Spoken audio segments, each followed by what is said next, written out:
Magnet brains. मैं रिया चौहान, आपकी दोस्त और होस्ट फॉर सोशल साइंस, आज आपके लिए लेकर आई हूँ एज ऑफ इंडस्ट्रियलाइजेशन का कंटिन्यूड वीडियो।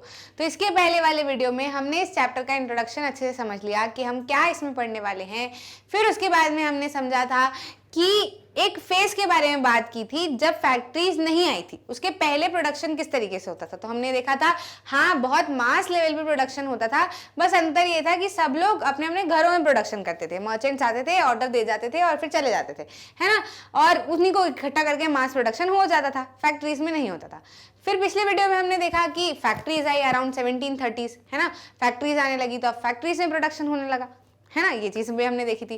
और लास्ट में हमने ये थोड़ा सा कंक्लूड ऐसे किया था, थोड़ा सा देखा था हमने कि ये इतनी फैक्ट्रीज और ये चकाचौंध इतनी थी फैक्ट्रीज की, इन्वेंशन की, इन सारी चीज़ों की, कि अभी भी लोग जो है वो इतना ज़्यादा इसके ऊपर फोकस हो गए थे कि factory factory factory, innovation innovation, ऐसी टेक्नोलॉजी कि वो भूल गए थे कि प्रोडक्शन अभी भी चल रहा है विलेजेस में, है ना। ऐसा नहीं है कि विलेजेस में प्रोडक्शन खत्म हो गया है। तो इस वीडियो में हम यही पढ़ने वाले हैं कि how rapid was the process of industrialisation. ये जो इंडस्ट्रियलाइजेशन की प्रोसेस होते हुए हमको दिख रही थी, ये कितनी तेजी से हुई। मतलब ऐसा क्या कि अचानक से फट से जैसे ही फैक्ट्रीज आई सब स्विच कर दिया कि विलेजेस बंद करो, यहाँ पे प्रोडक्शन नहीं होगा, सारा का सारा प्रोडक्शन फैक्ट्रीज में होगा, ऐसा हुआ क्या? या फिर does industrialisation mean only the growth of factory industries? ये भी हम इसमें समझने वाले हैं कि इंडस्ट्रियलाइजेशन का मतलब सिर्फ फैक्ट्री इंडस्ट्रीज की ग्रोथ का, इंडस्ट्रियलाइजेशन का मतलब सिर्फ यही होता है कि फैक्ट्री इंडस्ट्रीज की ग्रोथ हो, है ना। ये चीज भी हम इसके अंदर समझेंगे। समझते हैं कि ओवरऑल जो है वो पेस क्या रहा, पेस मतलब स्पीड क्या रही इंडस्ट्रियल चेंज की, है ना। क्योंकि हम प्रोटो इंडस्ट्रियल पीरियड में तो ये देख रहे थे कि प्रोडक्शन वहां पे भी हो रहा था, बस घरों में हो रहा था।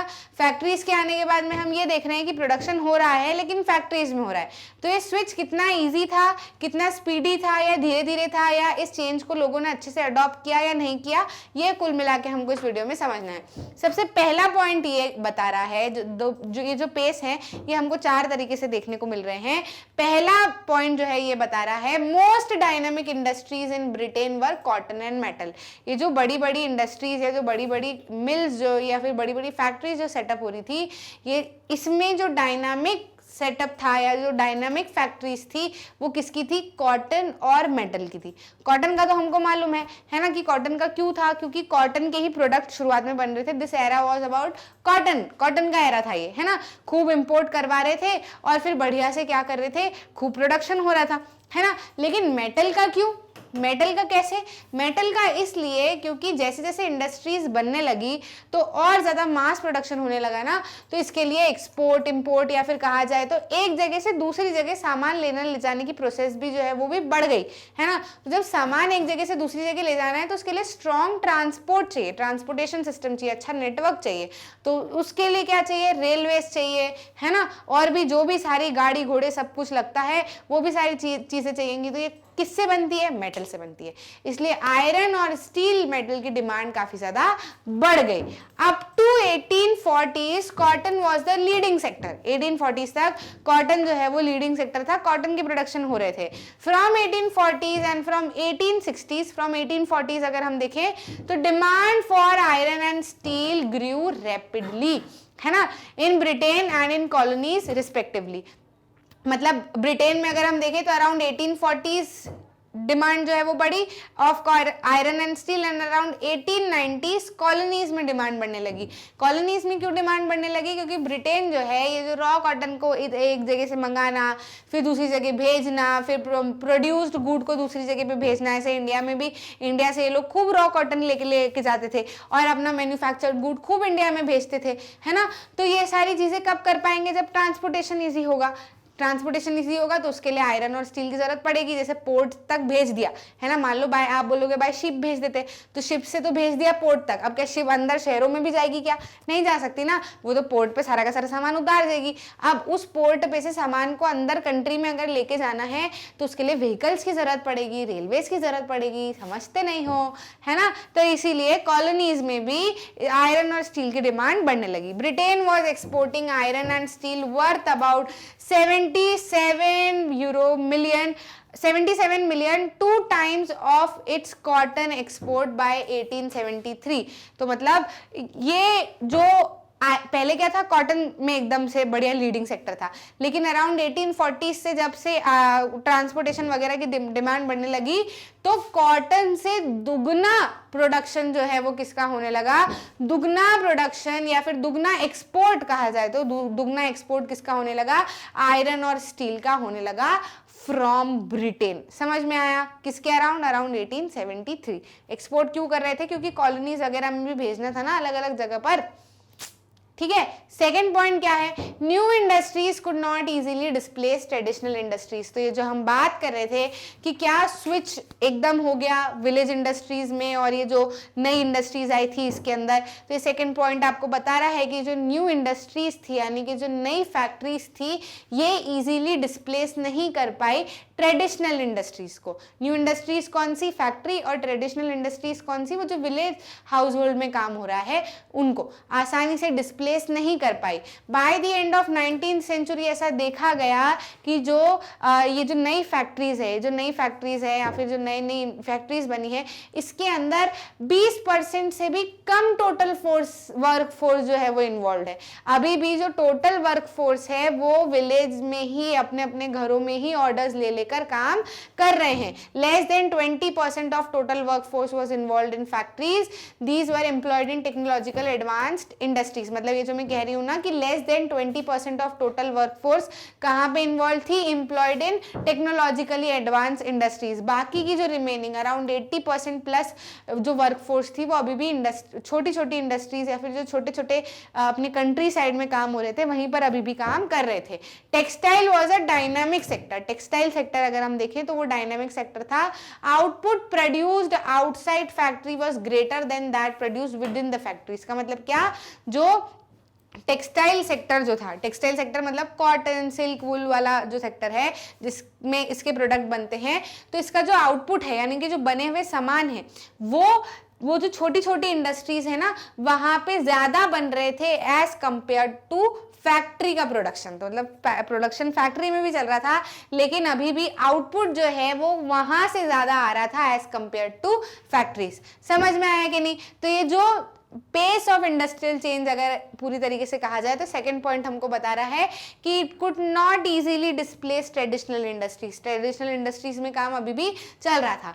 थर्ड पॉइंट कहता है traditional industries also had developments, these weren't stagnant. ऐसा नहीं मत सोचना कि फैक्ट्रीज में ही इनोवेशन आ रहे थे या फैक्ट्री में ही नए नए डेवलपमेंट हो रहे थे। स्मॉल इंडस्ट्रीज या फिर वो जो छोटे छोटे विलेज में काम हो रहे हैं वहां पर भी नए नए इनोवेशन लाए जा रहे थे, पर वो छोटे छोटे थे। जैसे कि अगर फूड प्रोसेसिंग को लेकर मतलब जो भी छोटे छोटे जरूरतें हैं कि इसके अंदर थोड़ी सी दिक्कत आ रही है, थोड़ी सी यहाँ पर अपन ये टेक्नोलॉजी लगा दे तो और आसानी से हो जाएगा, तो फूड प्रोसेसिंग के अंदर छोटे छोटे इनोवेशंस लाए गए। बिल्डिंग में, पॉटरी में, ग्लास वर्क में, टेनिंग फर्नीचर मेकिंग में, इम्प्लीमेंट की प्रोडक्शन में, सब में छोटे छोटे से इन्वेंशन किए गए जिससे काम में क्या हो जाए और रफ्तार आ जाए, है ना। तो कुल मिलाकर देखा जाए तो फैक्ट्रीज में भी काम हो रहा था, स्मॉल स्केल इंडस्ट्रीज में भी काम हो रहा था, यानी जो हमारी विलेज इंडस्ट्रीज है उसमें भी काम हो रहा था, लेकिन विलेज इंडस्ट्रीज में आउटपुट ज्यादा निकल के आ रहा था एज कंपेयर टू फैक्ट्रीज। और साथ ही साथ में फैक्ट्रीज में तो डेवलपमेंट हो ही रहा था, इनोवेशन हो ही रहे थे, लेकिन स्मॉल इंडस्ट्रीज भी स्टेगनेंट नहीं थी, मतलब रुकी हुई नहीं थी, वहां पर भी छोटे छोटे इनोवेशन जरूरत के हिसाब से हो रहे थे। क्लियर है, इतना समझ में आ रहा है। फोर्थ पॉइंट कह रहा है टेक्नोलॉजिकल चेंजेस ऑकर्ड स्लोली। ये जो फैक्ट्रीज के अंदर भी टेक्नोलॉजिकल चेंजेस थे ना ये भी धीरे धीरे आए। मतलब ऐसा नहीं कि कोई सी नई मशीन आई तो फट से फैक्ट्री के ओनर दौड़ के अरे ये मशीन मैं ले लूंगा और मैं जीत जाऊंगा, ऐसा नहीं। सब लोग थोड़े से अभी क्या थे, इस चीज को लेकर थोड़े से डरे सहमे से थे कि क्या पता अच्छे से काम करेगी कि नहीं करेगी। और इवन जिन लोगों ने मशीन्स ली भी ऐसा लगने लगा उन लोग को भी धीरे धीरे विद टाइम रियलाइज होने लगा कि ये जो इनके इन्वेंटर्स हैं या फिर जो कंपनी है जो इन मशीन्स को बेच रही है वो जितनी बातें करती है कि मशीन ऐसा कर देगी, वैसा कर देगी, फलाना कर देगी, ये ढिकाना कर देगी, ऐसा कुछ भी नहीं। मतलब उससे बहुत कम, मतलब ऐसा जो एक इंटरेस्ट शुरुआत में रहता है अच्छा ऐसा कर देगी, ऐसा कर देगी, फिर लगाया जब उनका सेटअप किया ऐसा लगा अरे यार ये तो बहुत ही फुद्दू है ना। तो ऐसा यहाँ पर देखने को मिल रहा था। These did not spread dramatically, मतलब एकदम से नहीं स्प्रेड हो गई। इट वॉज वेरी स्लोली, मतलब धीरे धीरे ग्रेजुअली लिया जा रहा था, क्योंकि पहली बात तो एक्सपेंसिव एक्सपेंसिव भी काफ़ी थी, है ना, खरीदने में भी तो पैसा लगेगा कि नहीं लगेगा, फिर उसको संभालो, फिर वो ख़राब हो जाए तो उसको ठीक करवाओ, उसकी प्रॉपर केयर करो, ठीक करवाने में और पैसा लगाओ, है ना। तो ये वाले प्रॉब्लम्स यहाँ पे देखने को मिल रहे थे। These are expensive, merchants and industrialist were cautious about using it. उनको अभी थोड़ा सा डर था कि ढंग से यूज़ कर पाएंगे कि नहीं, खराब तो नहीं हो जाएगा, क्योंकि महंगी चीज़ को यूज़ करने में वैसे ही हम लोग डरते हैं। Often breaking down the machines costly repair, मतलब कभी कभार टूट जाती या खराब हो जाती तो फिर रिपेयर भी काफ़ी ज़्यादा कॉस्टली पड़ता था। Not as effective as their inventors and manufacturers claim, इतनी इफेक्टिव नहीं थी जितना वो बोल के कहते थे मैन्युफैक्चरर्स की ऐसी होगी वैसी होगी, ऐसा कोई बड़ी बात नहीं थी, नॉर्मल ही काम कर रही थी, है ना। अब ये क्यों ऐसा, क्यों इनको थोड़ा सा ऐसा डर लग रहा था कि ले कि नहीं ले, तो आपने देखा है जैसे स्मार्टफोन जब आए, है ना, स्मार्टफोन जब आए तो हमने तो झट से उनको अडॉप्ट कर लिया कि ऐसा, क्योंकि हम लोग को हमारा एनवायरनमेंट ही ऐसा था, स्कूल वगैरह जाते थे, थोड़ा दिमाग इस तरीके से चलता था। लेकिन हमारे जो पेरेंट्स हैं, है ना, उन लोगों ने वो काफ़ी बड़े हो गए थे, उसके बाद में उनके हाथ में ये इन्वेंशंस आए, है ना। तो उनको ऐसा लगता था कि यार महंगी चीज़ है, एक तो पहली बात कभी खरीदे नहीं इतनी महंगी चीज़, क्योंकि हमारे पेरेंट्स ने, सभी लोगों ने ऐसा धीरे धीरे करके अपना सेटअप जो है वो जमाया है ना, खूब मेहनत कर करके। तो इतनी महंगी चीज़ पहली बात तो ऐसे आसानी से खरीदते नहीं थे, फिर खरीदी भी तो ऐसा लगा कि यार बता दे कौन सा बटन दबाना है, कब दबाना है, अरे थोड़े बहुत भी आगे पीछे हो जाते थे तो डरने लगते थे कि यार गड़बड़ तो नहीं हो, खराब तो नहीं हो गया, बंद तो नहीं हो गया, मैंने कुछ नहीं करा, ऐसी फीलिंग आती थी ना उनको। तो वही चीज़ यहाँ पर भी, कि जब ये इंडस्ट्रीज आई, जब ये फैक्ट्रीज आई, जब यहाँ पर इनोवेशन हुए, तो इन लोगों को भी ऐसा लगता था कि यार ऐसा नहीं हो, इतनी महंगी है, हमसे खराब हो जाए या चल ना पाए, है ना। तो इसलिए देवर रिलक्टेंट कि लें कि नहीं ले भी तो कब तक चलेगी, ऐसा। तो ये जो पेस है इंडस्ट्रियल चेंज, अगर पूरी तरीके से हम इसको कंक्लूड करें तो it was very much slow. Steam engine का ही अगर हम एग्जांपल लें तो स्टीम इंजन किसने बनाया था? स्टीम इंजन जो है वो न्यू कॉमन ने बनाया था, ठीक है, न्यू कॉमन ने सबसे शुरुआत में बनाया था। फिर उसी को और अच्छे से इम्प्रूव कर लिया था किसने? जेम्स वॉट ने इन 1781, और अपने नाम से पेटेंट करवा लेते। मतलब कोई भी इन्वेंशन अगर होता है तो उसको पेटेंट करवा लेते अपने नाम से कि इन्वेंशन मेरा है, ताकि कोई और आइडिया ना चुरा ले। पर ये ठीक है, जेम्स वॉट ने क्या किया, अपने नाम पे उसको पेटेंट करवा लिया इम्प्रूव करके। फिर जेम्स वॉट का ही अपना एक दोस्त था जो इनके साथ में काम करता था, इंडस्ट्रियलिस्ट फ्रेंड था, उसने वैसा ही कुछ आइडिया लगाकर नया मॉडल बना लिया। कौन थे ये? मैथ्यू बोल्टन थे। ये किसके दोस्त थे? जेम्स वॉट के दोस्त थे, ठीक है। तो इन्होंने एक अपने हिसाब से एक नया मॉडल जो है वो बनाया। अब अराउंड इतने पूरे, मतलब ये स्टीम इंजन बनाना काफ़ी अच्छा एक नई टेक्नोलॉजी थी, ठीक है, काफ़ी अच्छा नया इन्वेंशन था। पर अगर पूरे इंग्लैंड की अगर हम बात करें, इतनी सारी फैक्ट्रीज थी, इतना सब कुछ था, तो पूरे इंग्लैंड में सिर्फ 321 ही स्टीम इंजन थे। अभी भी ऐसा नहीं कि सारे के सारे लोगों ने स्टीम इंजन लेके आ गए और काम उसके अंदर शुरू कर दिया। वो भी स्टीम इंजन भी अगर देखा जाए तो 80 अराउंड कॉटन इंडस्ट्रीज में थे, 9 अराउंड वुलन इंडस्ट्रीज में थे, रेस्ट जो है मतलब बाकी के जो स्टीम इंजन वो माइनिंग में, कैनल वर्क में, आयरन वर्क में यूज किए जा रहे थे, not used in other industries. इनके अलावा और किसी भी इंडस्ट्री में स्टीम इंजन का यूज नहीं किया जा रहा था। मतलब हम इससे क्या कंक्लूजन निकाल सकते हैं अगर ये पूरा इंडस्ट्रियल पेस को अगर हम कंक्लूड करें कि ये इंडस्ट्रियल चेंज जो है इसका स्पीड कैसा था, तो स्पीड जो है वो काफ़ी स्लो था। पहली बात तो कॉटन शुरुआत में काफ़ी बड़ा एरा था, लेकिन फिर धीरे धीरे करके इंडस्ट्रीज़ में आयरन और स्टील की डिमांड भी जो है वो बढ़ने लगी। ब्रिटेन से एक्सपोर्ट भी काफ़ी ज़्यादा होने लगा, दुगना एक्सपोर्ट होने लगा एज़ कम्पेयर टू कॉटन। साथ ही साथ में ये जो चेंज था ये काफ़ी स्लो था, एकदम ड्रामेटिक नहीं था, है ना। बिल्कुल ही पूरी तरीके से विलेज इंडस्ट्रीज़ को रिप्लेस नहीं कर दिया गया था, अभी भी लोग विलेज इंडस्ट्रीज़ में काम कर रहे थे। इनफैक्ट विलेज इंडस्ट्रीज से जो आउटपुट निकल के आ रहा था वो कॉटन ये फैक्ट्री से काफ़ी ज़्यादा था, मतलब बहुत ज़्यादा आउटपुट था एज़ कम्पेयर टू फैक्ट्रीज। जो वर्क फोर्स भी यानी कि जो काम करने वाले लोग थे वो अभी भी विलेज इंडस्ट्रीज़ में ज़्यादा थे as compare to factories. Factories में टोटल वर्क फोर्स के अराउंड 20% ही लोग थे, है ना। और ये जो अडॉप्शन ऑफ न्यू टेक्नोलॉजी था ये ऐसा नहीं कि सिर्फ फैक्ट्रीज में आ रहा था, ये स्मॉल स्केल इंडस्ट्रीज में आ रहा था, विलेज इंडस्ट्रीज में भी आ रहा था।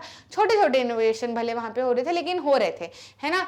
और साथ ही साथ में ड्रामेटिक चेंज नहीं था, धीरे धीरे करके आया, क्योंकि पीपल वर ऑल्सो रिलेक्टेंट कि एक्सपेंसिव है, खराब हो जाएगी तो फिर ठीक करानी पड़ेगी और महंगी पड़ जाएगी ठीक करवाने में, है ना। और जितना मैन्युफैक्चरर बात करते थे कि ऐसी फलाना मशीन है, ऐसा हो जाएगा ऐसा हो जाएगा, ऐसे कोई खास बात नहीं थी, ठीक ठाक थी। अगर उसी इन्हीं सारी चीज़ों को सम अप करने के लिए स्टीम इंजन का एग्जाम्पल अगर हम ले तो स्टीम इंजन किस किस ने बनाई, किस किस के नाम से पेटेंट हुई है तो हमने समझ लिया। इसमें हमको ये भी समझ में आता है कि पूरे इंग्लैंड में जब इतनी फैक्ट्रीज बनी थी तब भी सिर्फ 321 ही स्टीम इंजन अडॉप्ट किए गए थे, स्टीम इंजन लगाए गए थे, जो कि मेनली कॉटन इंडस्ट्रीज में था, कहीं कहीं पे था और बहुत सारी इंडस्ट्रीज में तो था ही नहीं, है ना। तो the most powerful new technology were slowly accepted by industrialist, this is also a fact that we can learn from steam engine का केस, है ना। और अगर इकोनॉमिस्ट ने या फिर हिस्टोरियंस ने इस चीज को पूरी तरीके से सम अप किया 19th सेंचुरी के इंडस्ट्रियलाइजेशन को, तो उन्होंने यही बोला कि जो मेन काम करने वाले लोग थे वो अभी भी इंडस्ट्रियल वर्कर नहीं थे। वो कौन लोग थे? वो अभी भी फैक्ट्रीज में हाथों से काम करने वाले लोग थे, है ना। उन्हीं का ये एरा अभी भी चल रहा था। भले से इतनी फैक्ट्रीज आ गई थी, इतना सब कुछ हो गया था, लेकिन एरा अभी भी उन्हीं का था। आई होप क्लियर है, समझ में आया है ना। इसी तरीके से मैग्नेट ब्रेन्स पे सारी चीजें सब कुछ फ्री ऑफ कॉस्ट अवेलेबल है, ऑफिशियल वेबसाइट पे भी अवेलेबल है, आप आसानी से एक्सेस कर सकते हो। 2 वीडियो दिखाकर हम पैसे नहीं मांगने वाले, कोई सब्सक्रिप्शन नहीं मांगने वाले, कोई पैकेज नहीं देने वाले, आपको सब कुछ फ्री ऑफ कॉस्ट अवेलेबल है। हिंदी मीडियम चैनल भी बन चुका है। अगर आप या आपके कोई रिलेटिव या जान पहचान में हिंदी मीडियम को बिलोंग करते हैं तो वो भी अपने कोर्स को मैग्नेट ब्रेन्स के साथ में कंप्लीट कर सकते हैं। चैनल को सब्सक्राइब कर सकते हैं। किंडरगार्टन से 12th तक English medium, Hindi medium, NTSE, olympiad सब कुछ हमने फ्री ऑफ कॉस्ट कोर्सेज आपको अवेलेबल करवाए हुए हैं। आप आराम से बैठो, बिंज वॉच करो, अपने कंसेप्ट क्लियर करो, लाइफ में खूब एक्सेल करो, बस यही मैग्नेट ब्रेन्स की कामना है। अच्छा लगा तो लाइक करना, शेयर करना अपने दोस्तों के साथ में और चैनल को सब्सक्राइब करना ताकि आप कोई भी इंपॉर्टेंट वीडियो मिस ना कर जाएं। मिलते हैं अगले वीडियो में।